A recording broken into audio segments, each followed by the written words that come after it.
தமிழகத்தில் நீலகிரி வரையாடுகளின் எண்ணிக்கை உயர்ந்துள்ளதாக தமிழ்நாடு அரசு தெரிவித்துள்ளது. மேற்கு தொடர்ச்சி மலைப்பகுதிகளில் நீலகிரி வரையாடு எண்ணிக்கையினை மதிப்பிடும் நோக்கில் கேரள வனத்துறையுடன் இணைந்து மேற்கொள்ளப்படும் நீலகிரி வரையாடு திட்டத்தின் முக்கிய அங்கமாக ஆண்டுதோறும் ஒருங்கிணைந்த கணக்கெடுப்பு நடத்தப்படுகிறது. அந்த வகையில் 177 பகுதிகளில் கணக்கெடுப்பு நடத்தப்பட்டதில் தமிழ்நாட்டில் மொத்தம் நீலகிரி வரையாடு எண்ணிக்கை 1303 என மதிப்பிடப்பட்டுள்ளதாக தமிழக அரசு தெரிவித்துள்ளது. காஞ்சிபுரம் மாவட்டம் ஸ்ரீபெரும்புதூரில் மேல்நிலை நீர்த்தேக்க தொட்டி நிரம்பி வடிந்து பல ஆயிரம் லிட்டர் குடிநீர் வீணான சம்பவம் பொதுமக்களிடையே அதிருப்தியை ஏற்படுத்தியுள்ளது. ஊராட்சி ஒன்றிய அலுவலக வளாகத்தில் அமைந்துள்ள 2 லட்சம் லிட்டர் கொள்ளளவு கொண்ட நீர்த்தேக்க தொட்டி முழுமையாக நிரம்பிய பின்னரும் நீரேற்று மின்மோட்டார் நிறுத்தப்படாததால் சுமார் 1 மணி நேரத்திற்கு மேலாக குடிநீர் வெளியேறி வீணானது. கோடை காலத்தில் பல்வேறு பகுதிகளில் குடிநீர் தட்டுப்பாடு நிலவும் நிலையில் இந்த சம்பவம் நகராட்சி நிர்வாகத்தின் அலட்சியம் என பொதுமக்கள் குற்றம் சாட்டியுள்ளனர்.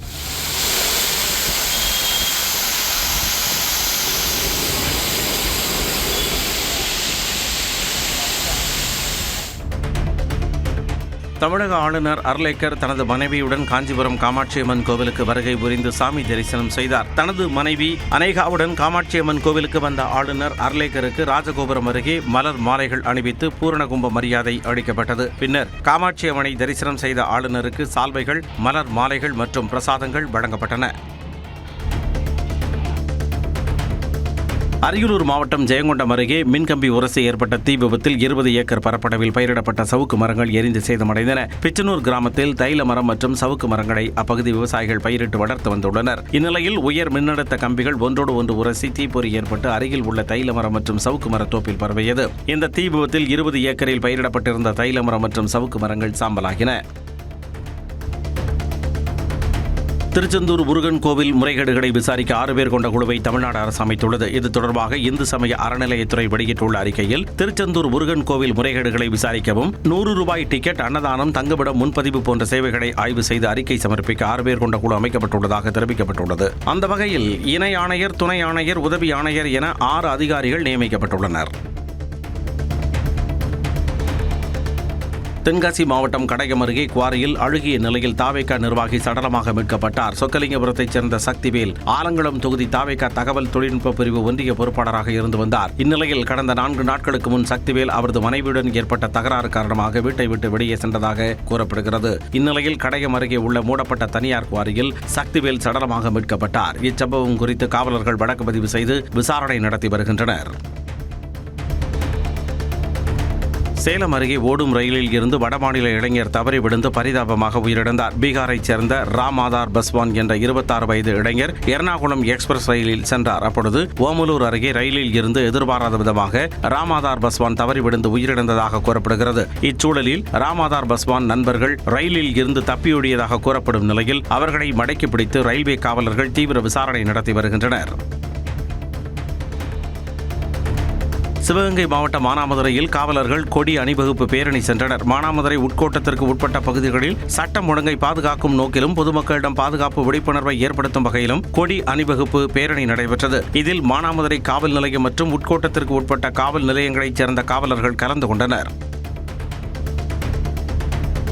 தேனி மாவட்டத்தில் உள்ள நீர்நிலைகளில் சட்டவிரோதமாக பொருத்தப்பட்டிருந்த மின் மற்றும் ஆயில் மோட்டார்கள் அகற்றப்பட்டன. முல்லை பெரியாறு, வைகை, கொட்டக்குடி, வராகநதி ஆகிய நீர்நிலைகளில் பெரியகுளம் சார் ஆட்சியர் மற்றும் உத்தமபாளையம் வருவாய் கோட்டாட்சியர் தலைமையில் அதிகாரிகள் ஆய்வு மேற்கொண்டனர். அப்பொழுது மின் மற்றும் ஆயில் மோட்டார்கள் மூலம் சட்டவிரோதமாக தண்ணீர் எடுத்து வந்தது தெரியவந்தது. இதையடுத்து 91 மின் மற்றும் ஆயில் மோட்டார்களை அதிகாரிகள் பறிமுதல் செய்தனர். அரியலூர் அருகே வெற்றியூர் அரசு பள்ளியில் மதிய உணவு சாப்பிட்ட மாணவர்களுக்கு வாந்தி மயக்கம் ஏற்பட்ட சம்பவம் பரபரப்பை ஏற்படுத்தியது. வெற்றியூர் ஊராட்சி அரசு தொடக்கப்பள்ளியில் மதிய உணவு சாப்பிட்ட சில மாணவர்களுக்கு வாந்தி மயக்கம் ஏற்பட்டுள்ளது. இதையடுத்து பள்ளிக்கு விரைந்த மருத்துவர் குழு மாணவர்களுக்கு தீவிர மருத்துவ பரிசோதனை செய்தனர். இதனிடையே இது தொடர்பாக நடத்திய விசாரணையில் உணவில் பல்லி விழுந்து கிடந்ததாக தெரியவந்துள்ளது. சென்னையை அடுத்த அம்பத்தூரில் பெங்களூரில் இருந்து காரில் குட்கா கடத்தி வந்த 2 கைது செய்யப்பட்டனர். மதுரவாயில் பைபாஸ் சாலையில் அம்பத்தூர் காவல் நிலைய காவலர்கள் வாகன சோதனையில் ஈடுபட்டனர். அப்பொழுது அப்படியாக வந்த காரை சோதனை செய்தபோது அதில் 1.75 டன் குட்கா இருந்தது தெரிய வந்தது. இதையடுத்து அவற்றை பறிமுதல் செய்த காவலர்கள் அதனை கடத்தி வந்த கனகலிங்கம், தர்மலிங்கம் ஆகிய 2 கைது செய்தனர். நீலகிரி மாவட்டம் கூடலூர் அருகே ஒற்றை யானை நடமாட்டத்தை ட்ரோன் கேமரா மூலம் கண்காணித்த வனத்துறையினர் யானையை விரட்டினர். சேரம்பாடி பகுதியில் பகல் நேரத்தில் உலா வந்த ஒற்றை யானையை ட்ரோன் கேமரா மூலம் வனத்துறையினர் கண்காணித்தனர். ட்ரோன் சத்தத்தை கேட்டதும் யானை வேகமாக ஓடும் காட்சிகள் ட்ரோனில் பதிவாகியுள்ளது. இதேபோல தேயிலை தோட்டங்களில் முகாமிட்டிருந்த 7 யானைகளை தெர்மல் ட்ரோன் கேமரா மூலம் கண்காணித்த வனத்துறையினர் அவற்றை ஊருக்குள் நுழையாதவாறு விரட்டியடித்தனர். தேனி மாவட்டம் பெரியகுளம் தென்கரையில் உள்ள காவலர் குடும்பத்தினருக்கு பாத்தியப்பட்ட பீச்சு கருப்பண்ணசாமி கோவில் வைகாசி திருவிழா விமர்சையாக நடைபெற்றது. விழாவின் முக்கிய நிகழ்வாக செண்டை மேளம் மற்றும் வாத்தியங்கள் முழங்க காவலர் குடும்பங்களைச் சேர்ந்த 50க்கும் மேற்பட்ட பெண்கள் உற்சாகமாக நடனமாடி முளைப்பாரி எடுத்து வந்து வராக நதியில் கரைத்து வழிபாடு நடத்தினர்.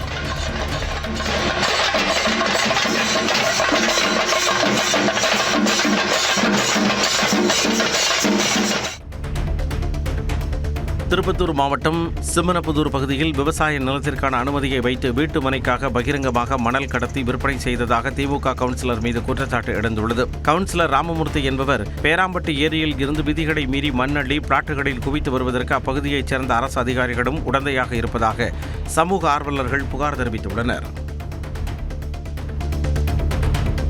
மதுரையில் இருந்து கோவை சென்ற அரசு பேருந்து கட்டுப்பாட்டை இழந்து சாலையோர பள்ளத்தில் இறங்கி விபத்துக்குள்ளானது. திண்டுக்கல் சின்னாளப்பட்டி அருகே சென்றபொழுது ஓட்டுநருக்கு திடீரென வலிப்பு நோய் ஏற்பட்டதால் பேருந்து விபத்தில் சிக்கியது. அருகில் இருந்த பொதுமக்கள் ஓட்டுநர் கருப்பசாமியை மீட்டு திண்டுக்கல் அரசு மருத்துவமனைக்கு அனுப்பி வைத்தனர். பேருந்தில் பயணித்த 33 பயணிகள் நல்வாய்ப்பாக லேசான காயங்களுடன் உயிர் தப்பினர்.